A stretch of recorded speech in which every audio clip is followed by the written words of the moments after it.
Cities and towns in Massachusetts may only borrow as permitted by the legislature through the general laws or a special act. There are laws in place that govern what municipalities can borrow for and for how long, how they can pay off the debt, and how much debt they are able to authorize and borrow.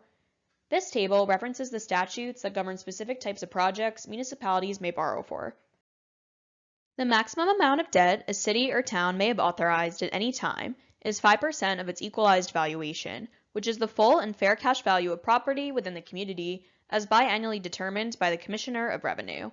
However, a number of project types fall outside of the statutory limit. Examples of these types of projects will be reviewed in this presentation.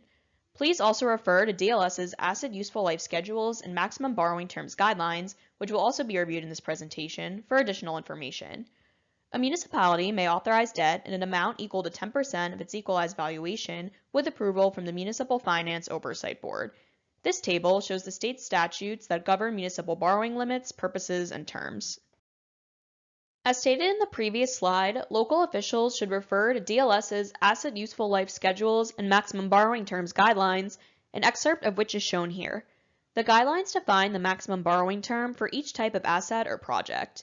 The excerpt shown in this slide shows examples of borrowings that apply towards the statutory debt limit, also known as inside debt. This slide shows another excerpt from DLS's Asset Useful Life Schedules and Maximum Borrowing Terms Guidelines. This excerpt shows borrowings that are excluded from the statutory debt limit, also known as outside debt.